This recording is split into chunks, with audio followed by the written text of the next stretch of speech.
Kita lihat nanti. Kalau saya sih berpikir gini sih, itu kan untuk keperluan pesantren. Ya teruskan aja lah untuk keperluan pesantren.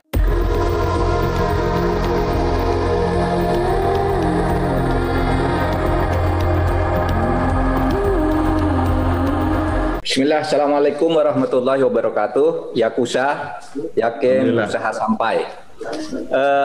Ketika saya dihubungi melalui chat WA oleh Bu Siti Zuhro tentang acara ini, kita mau bicara masalah strategis kebangsaan dan solusinya, di mana saya diminta untuk menyampaikan masalah-masalah pokok dan lebih banyak mendengarkan. Oleh sebab itu saya akan lebih banyak mendengarkan dari teman-teman dari Kahmi semuanya yang sekarang akan menjadi narasumber.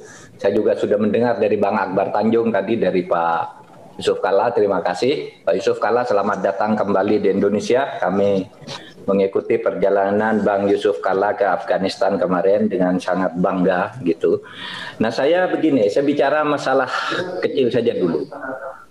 Bahwa saya sebagai orang yang ada di dalam pemerintahan merasakan, membuat satu catatan kecil bahwa kita ini berada dalam situasi serba salah. Ya, ketika kita akan melakukan sesuatu ribut, ini salah katanya. Ketika mengikuti yang satunya, bahwa yang bilang salah ini yang benar, kita coba ikuti, salah lagi kata yang satunya. Sehingga terasa tidak ada benarnya kita ini. Beda dengan pemerintah yang dulu-dulu nampaknya lebih mudah ya kalau melakukan sesuatu, ya itulah kebijakan. Tapi sekarang ini polarisasinya dan pertentangannya semakin tajam. Oleh sebab itu, untuk menyelesaikan berbagai masalah itu, saya akan menyampaikan masalah aja gitu. Nanti tolong bagaimana cara menyelesaikannya. Ada 3 hal menurut saya. Banyak hal yang tidak bisa atau sulit diselesaikan di Indonesia ini di bidang politik, hukum, dan keamanan karena sebagai konsekuensi dari demokrasi. Ya, misalnya kita mengeluh bagaimana sih putusan pengadilan itu kok berpihak kepada koruptor gitu, misalnya. Nah, ini kan menjadi bukan urusan kita pemerintah gitu, itu kan urusan pengadilan. Tetapi tetap saja di dalam opini publik itu pemerintah sekarang ini mengalami kemunduran di dalam penegakan hukum karena koruptor sekarang itu diberi remisi semua dan sebagainya gitu. Nah, kita sudah jelaskan itu kan urusan pengadilan, menjadi wewenang lain. Kalau wewenang lembaga lain, kalau misalnya ada undang-undang tidak bagus atau ada rencana undang-undang yang oleh masyarakat dianggap tidak tepat, lah itu kan bukan pemerintah, itu kan DPR gitu. Oleh sebab itu, misalnya seperti undang-undang HIP, haluan ideologi Pancasila itu kan sikap pemerintah jelas, tidak setuju dengan rancangan undang-undang itu. Dan kita sudah nyatakan ke DPR gitu, bahwa kita tidak setuju sebuah rancangan undang-undang haluan ideologi negara yang meniadakan TAP MPRS, yang menyebut Pancasila menjadi Trisila, Ekasila, dan sebagainya. Lalu kesannya pemerintah itu mundur berbicara rancangan undang-undang haluan ideologi Pancasila. Padahal kita sudah menolaknya gitu. Nah, itu yang pernah saya katakan, kalau pemerintah itu seringkali tidak berdaya. Karena apa? Karena sebagai konsekuensi demokrasi, kalau misalnya Mahkamah Konstitusi atau Mahkamah Agung memutuskan sesuatu yang oleh rakyat tidak disukai misalnya, pemerintah itu tidak bisa berbuat apa-apa karena di dalam demokrasi ada pembagian kekuasaan. Nah, inilah salah satu masalah yang selalu saya katakan kita ini menjadi serba salah gitu. Sama juga ketika penanganan masalah korupsi misalnya, KPK dianggap lemah, lalu pemerintah lagi yang yang dituding gitu. Padahal kita sudah mengatakan KPK itu kan independen gitu. Meskipun sebenarnya saudara, kalau mau kita objektif, tahun pertama KPK yang sekarang kalau dibandingkan dengan tahun pertama KPK yang sebelumnya, itu objektifnya ini jauh lebih banyak sekarang prestasinya. Kita ingat ketika Pak Agus Raharjo dulu menjadi ketua KPK pertama bersama Saud dan sebagainya, itu kan tahun pertama juga tidak bisa berbuat apa-apa. Nah ini sekarang setahun sudah bisa berani menangkap menteri, DPD, DPRD, bupati, wali kota juga ditangkapi juga, udah lebih banyak sekarang ini sebenarnya ya. Tapi taruhlah itu dikira jelek, dibilang jelek, itu kan KPK sendiri. Kita sudah mengatakan KPK itu adalah lembaga di dalam rumpun eksekutif, tetapi bukan bagian dari lembaga eksekutif. Seperti KPU juga, KPU, Komnas HAM itu kan rumpunnya eksekutif, tapi bukan bagian, apalagi bawahan dari eksekutif. Itu satu yang menyebabkan kita tuh seperti terasa serba salah. Yang kedua masalah yang saya catat itu, masalah itu timbul karena sudah ditetapkan oleh pemerintah sebelumnya, dan kita lalu dibebani tugas untuk mengatasi problem-problemnya yang sudah dikunci. Misalnya sekarang begini ya, ada orang ribut. Kok ada penguasaan lahan tanah sampai ratusan ribu hektar? Saya punya daftar 14 dan lebih dari itu. 14 grup perusahaan yang menguasai tanah ratusan ribu hektar itu misalnya. Lalu dikatakan pemerintah tidak adil, masa membuat HGU seperti itu, tidak adil kepada rakyat. Nah saudara, itu tuh sudah bertahun-tahun sejak zaman Pak Harto, dilanjutkan juga pemerintah-pemerintah sebelumnya gitu. Dan kita tuh tidak ada yang membuat yang baru. Lalu kita lagi yang dianggap biang masalahnya gitu. Itu satu, kalau itu dianggap salah. Tapi itu belum tentu salah juga, karena kalau tanah itu tidak digarap, tidak di HGU-kan, itu tidak produktif. Dengan HGU itu banyak pendapatan, distribusi pertumbuhan ekonomi naik, lalu didistribusikan ke masyarakat sekitarnya. Itu juga ada, sehingga kalau tanah itu tetap ditelantarkan, sudah di HGU-kan, itu juga bisa diambil oleh negara, bisa diberikan sanksi oleh negara. Tetapi oke lah, kalau itu mau dianggap salah. Itu kan pemerintah sebelumnya yang membuat. Lalu ada orang mengatakan, loh Anda pemerintah Jong, jangan menyalahkan pemerintah sebelum. Iya, kita tidak menyalahkan, hanya menginformasikan saja. Kita akan menyelesaikan sekarang ini, ketika kita akan menyelesaikan sekarang ini tidak bisa. Misalnya ada satu perusahaan punya HGU sampai 600 ribu hektar misalnya. Mereka sudah mendapatkan itu secara sah dari pemerintah yang sebelumnya. Dan kita tidak bisa membatalkan sepihak, karena kalau membatalkan sepihak itu di dalam urusan perdata itu sebuah kesepakatan yang dibuat secara sah itu berlaku sebagai undang-undang, tidak bisa dibatalkan sepihak oleh pemerintah sesudahnya, kalaupun itu dianggap salah. Nah ini masalah kita nih, Bagaimana menurut saudara, menurut kita semua solusinya menghadapi masalah ini? Memang realistisnya ya sudah, nunggu aja habis masa pemberian HGU-nya. Tetapi supaya diingat, pemberian HGU itu zaman Pak Harto dulu diusulkan menjadi 100 tahun, lalu turun menjadi 90 tahun, lalu sekarang ini 85 tahun. 35 tahun pertama, ya. Kemudian sesudah itu bisa diperpanjang 25 tahun, bisa diperpanjang 25 tahun dengan hak prioritas kepada orang yang sudah dapat HGU itu. Itu adalah ketentuan hukumnya. Terus sekarang mau diapain gitu. Nah, ini masalah. Jadi kita sudah dikunci oleh keputusan-keputusan pemerintah sebelumnya, dan kita sebagai pemerintah yang melanjutkan terikat dengan keputusan pemerintah sebelumnya itu.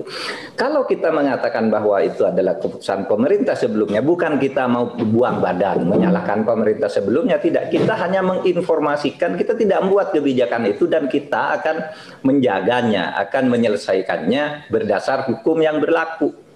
Nah, Lalu yang ketiga memang ada masalah politik, saudara. Jadi tadi masalah yang pertama, banyak masalah yang menjadi wewenang lembaga lain dan pemerintah tidak bisa berbuat karena bukan kewenangannya, seperti membatalkan putusan MK, putusan DPR.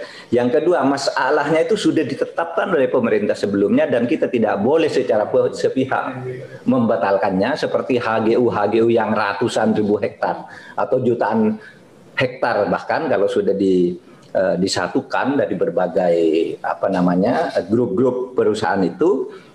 Kemudian yang ketiga ada masalah politik, di mana ada sekelompok orang yang apapun yang dilakukan oleh pemerintah, entah benar entah salah, pasti dihantam aja, tidak ada benernya. Itu ada yang begitu. Nah, yang dulu-dulu yang begini ini ada, tetapi tidak terlalu kuat. Sekarang kan didukung oleh medsos yang begitu masif gitu, sehingga saya kemarin bicara tentang polisi cyber. Polisi cyber itu ya penegakan hukum terhadap pelanggaran cyber.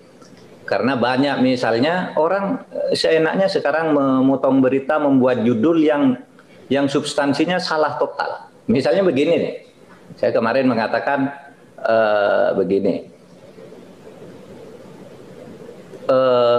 Untuk hukuman kepada koruptor yang dilakukan oleh menteri, KPK menyatakan tidak akan menggunakan ancaman hukuman mati karena alasannya dia bukan merugikan keuangan negara tetapi menerima suap dari orang lain, sehingga yang digunakan pasal 12A. Kalau suap itu bukan hukuman mati, itu kata KPK. Lalu saya nyambung, tapi kalau saya berpendapat bisa dengan hukuman mati, dan saya menyarankan agar menteri-menteri yang korupsi begitu itu diancam dengan hukuman mati, dituntut dengan hukuman mati. Tetapi yang berita yang ditulis itu, yang pernyataan KPK, menurut Mahfud, koruptor, para menteri yang korupsi tidak bisa dihukum mati karena dia tidak merugikan keuangan negara, melainkan menerima suap. Itu kan saya ngutip KPK, lalu itu dikatakan dari saya, bersebar kemana-mana. Saya sih tidak rugi, saya hanya ingin mengatakan betapa sekarang ini hoax itu sengaja dibuat begitu rupa, gitu. Kutipan-kutipan yang sudah 4 tahun lalu dikeluarkan lagi, diberi tanggal hari ini, dan itu membuat gaduh. Nah, sehingga saya katakan yang begitu-gitu mungkin tidak terlalu berbahaya, cuma merusak opini. Tetapi ada orang misalnya yang mengancam akan memotong leher polisi, akan memotong leher presiden, dan macam-macam gitu. Nah, yang begitu-gitu, gitu. Nah, kalau kita tidak aktifkan polisi cyber itu, ya akan susah juga, gitu. Kita akan terlalu liberal dan akan masuk kerusakan-kerusakan yang tidak bisa dibayangkan. Jadi saya katakan kita akan aktifkan polisi cyber, bukan membentuk, aktifkan. Karena polisi cyber kita tuh gampang kok. Kalau misalnya Pak Asep misalnya mendapat berita gitu ya, awas Anda akan dibunuh gitu. Nah, besok tanggal sekian akan ada pembunuhan terhadap si A gitu. Dapat misalnya Pak Asep. Itu kalau Pak Asep lapor ke polisi cyber kita, itu bisa ditemukan Pak Asep itu dapat dari nomor berapa, dari teleponnya siapa, HP-nya siapa itu dapat dari mana, HP-nya siapa dapat dari mana, sampai 1000 ke depan itu bisa ditemukan kok. Ini yang membuat pertama, itu bisa diambil. Polisi cyber kita bisa begitu. Sekarang itu alatnya. Oleh sebab itu kalau ada orang mengancam-ngancam jam 8 pagi, jam 10 sudah ditangkap, itu bisa kok sekarang, dan itu banyak dilakukan. Karena polisi cyber kita bisa untuk hal-hal yang kriminal, yang membahayakan, yang seperti itu. Nah, saya katakan ini perlu diaktifkan misalnya. Nah, saudara, yang terakhir saya ingin bicara tentang kasus Habib Rizik Syihab. Ya, pertama ada 3 kasus di sini. Pertama, penahanan Habib Rizik Syihab. Yang kedua, tewasnya 6 laskar pengawal Habib Rizik Syihab, dan ketiga, tanah Megamendung. Saudara, kita akan menyikapi ini secara sendiri-sendiri. urusan hukum Habib Rizik Syihab yang menyangkut soal kerumunan sebagai pintu masuk dan pengancaman serta provokasi berdasar pasal 160 itu akan dilanjutkan sebagai hukum yang tersendiri, terpisah dari kasus tewasnya 6 laskar itu. Tewasnya 6 laskar FPI itu kita selesaikan. Kalau itu ada pelanggaran HAM dari polisi, kita selesaikan. Tetapi pemerintah memang tidak akan membentuk TGPF tentang itu. Karena apa? Karena menurut hukum pelanggaran HAM yang seperti itu, menurut Undang-Undang nomor 26 itu urusan Komnas HAM. Sehingga kita katakan, ayo Komnas HAM, Anda bekerja apa saja. Saya sudah ketemu dengan Komnas HAM. Silakan selidiki, kami tidak akan mempengaruhi, tidak akan intervensi. Kalau Anda perlu pengawalan dari polisi, kami bantu, gitu, agar Anda tetap independen. Dan nanti diumumkan sendiri, pemerintah akan ikuti apa hasil Anda itu. Nanti akan kita follow up. Jadi kita tidak membentuk TGPF sendiri karena kita dulu membentuk Undang-Undang nomor 26 tentang Komnas HAM itu memang diberi tugas untuk itu. Jadi sekarang silakan Komnas HAM Anda selidiki aja, katakan kalau polisi salah, tapi katakan juga kalau ada pihak lain yang salah. Nanti kita dengar. Kan Anda pasti bisa meyakinkan publik bukti-buktinya apa, bagaimana Anda menemukan bukti itu. Nah untuk itu, untuk tewasnya laskar ini akan ditangani secara terpisah sebagai kasus tersendiri, tidak lalu yang satu menutup yang lain gitu. Pun soal tanah Megamendung yang sekarang dimiliki menjadi pondok pesantren FPI itu.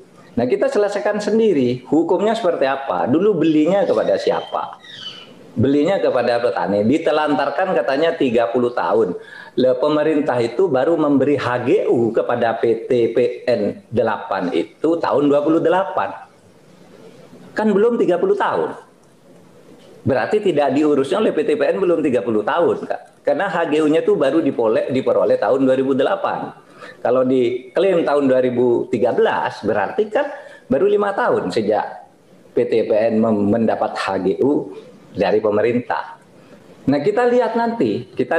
Kalau saya sih berpikir gini sih, itu kan untuk keperluan pesantren. Ya teruskan aja lah untuk keperluan pesantren, tapi nanti yang ngurus misalnya Majelis Ulama misalnya ya. NU Muhammadiyah gabung itu gabungan lah, termasuk kalau mau ya FPI di situ bergabung rame-rame misalnya ya.